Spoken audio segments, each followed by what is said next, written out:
তো হ্যালো বন্ধুরা, কেমন আছেন সবাই? আশা করছি প্রত্যেককে খুব ভালো আছেন। তো কিছুদিন আগে মোটোলা তাদের জি সিরিজের অন্তর্গত মোটো G51 এই স্মার্টফোনটাকে একদম বাজেট সেগমেন্টে ভারতের বাজারে লঞ্চ করেছে এবং একদম বাজেট সেগমেন্টে এই ফোনটা অবশ্যই একটি ভালো অপশান।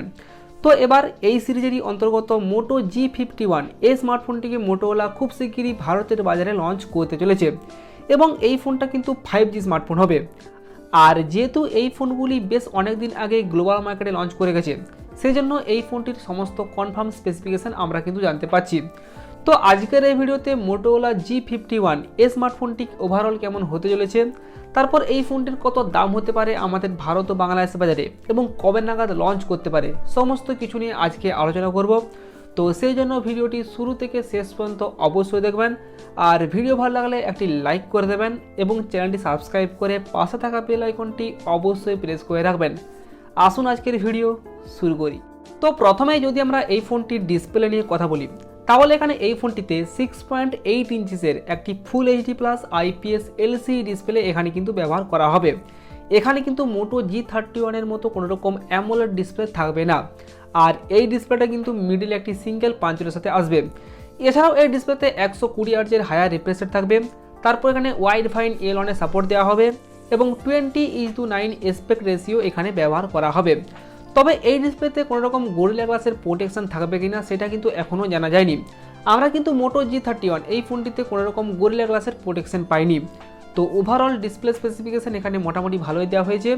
তবে এখানে যদি অ্যামোলেড ডিসপ্লে দেওয়া হতো তাহলে আরও ভালো হতো। তো এরপর যদি আমরা ডিজাইন আর বিল্ড কোয়ালিটি নিয়ে কথা বলি, তাহলে আশা করা যায় এখানে এই ফোনটিরও ব্যাক সাইডে ওই প্লাস্টিক ব্যাক প্যানেল ব্যবহার করা হবে।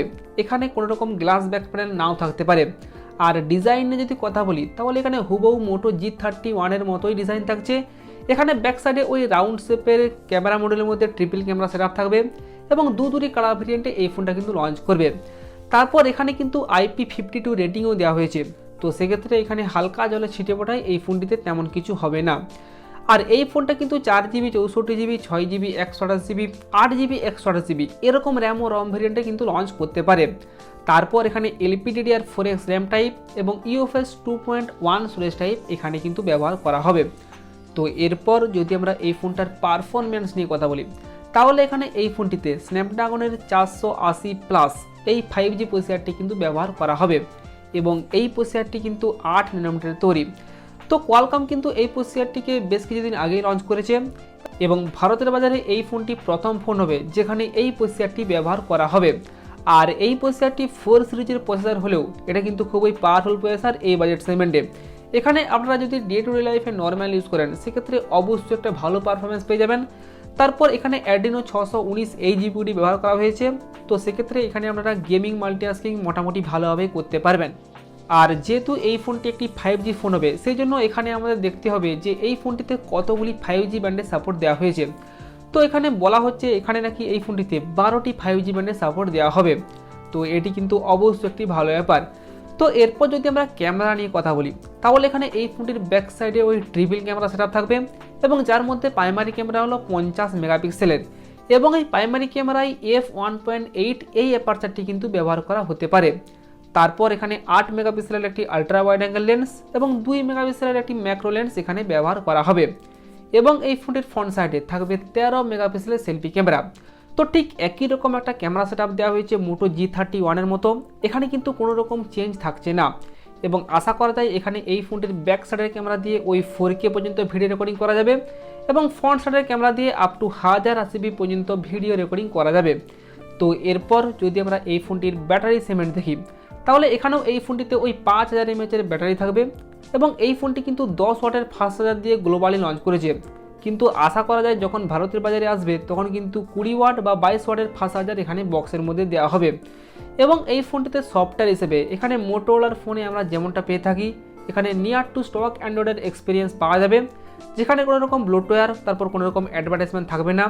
একদম ক্লিন একটা UI এখানে কিন্তু আপনারা পেয়ে যাবেন এবং এই ফোনটি কিন্তু রান করবে অ্যান্ড্রয়েড 11 এর উপর। এছাড়াও এখানে এই ফোনটিতে ওই সাইড মাউন্টেড ফিঙ্গারপ্রিন্ট সেন্সর এখানে ব্যবহার করা হবে।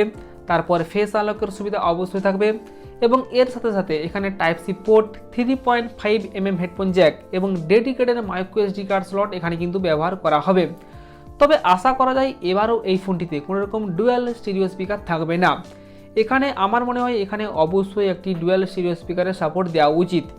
তো মোটামুটি এই সমস্ত স্পেসিফিকেশন দিয়ে Motorola G51 এই স্মার্টফোনটা কিন্তু লঞ্চ করবে। তো ওভারঅল যদি দেখা যায় তাহলে এখানে মোটামুটি একটা ভালো স্পেসিফিকেশন এই ফোনটিতে দেওয়া হয়েছে। তবে আমার মনে হয় এখানে যদি একটি অ্যামোলেড ডিসপ্লে দেওয়া হতো, তারপর এখানে যদি একটা ডুয়াল স্টিরিও স্পিকার ব্যবহার করা হতো তাহলে আরও ভালো হতো। তো এরপর যদি এই ফোনটি ঠিকঠাক দামে লঞ্চ করে তাহলে অবশ্যই একটি ভালো স্মার্টফোন হবে। তো এরপর তাহলে এই ফোনটির কত দাম হতে পারে? তো বলা হচ্ছে এই ফোনটি ভারতের বাজারে ওই 20,000 রুপির নিচেই লঞ্চ করবে। তো আমার মনে হয় এই ফোনটি ভারতের বাজারে ওই 15 থেকে 17,000 রুপির প্রাইস পয়েন্টে লঞ্চ করবে এবং বাংলাদেশে যখন যাবে তখন কিন্তু 23 থেকে 24,000 টাকার প্রাইস পয়েন্টে এই ফোনটি পাওয়া যাবে। তো এরপর তাহলে এই ফোনটি কবে নাগাদ লঞ্চ করতে পারে? তো বলা হচ্ছে এই ফোনটি আগামী 10ই ডিসেম্বর ভারতের বাজারে অফিসিয়ালি লঞ্চ করবে এবং বাংলাদেশের বাজারে এই মোটো জি সিরিজের ফোনগুলি কিন্তু অফিসিয়ালিভাবে লঞ্চ করার সম্ভাবনা আছে। তো এরপর দেখা যাক বাংলাদেশে এই ফোনগুলি কবে নাগাদ লঞ্চ করে এবং ডিসেম্বর মাসের শেষের দিকে এই ফোনগুলি কিন্তু বাংলাদেশের বাজারে আশা করা যায় আনঅফিসিয়ালি পাওয়া যাবে। তো এরপর এই মোটো G51 5G এই স্মার্টফোনটি সম্পর্কে আপনার কি মতামত এবং তার সাথে ওভারঅল স্পেসিফিকেশন অনুযায়ী এই ফোনটির কত দাম হতে পারে বলে আপনার মনে হয় সেটি কিন্তু অবশ্যই কমেন্ট করে জানিয়ে দেবেন। তো এই ছিল আজকের ভিডিও।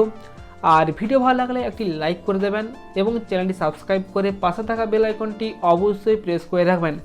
আসুন আজকের মতো এই পর্যন্তই, দেখা হচ্ছে পরের ভিডিওতে।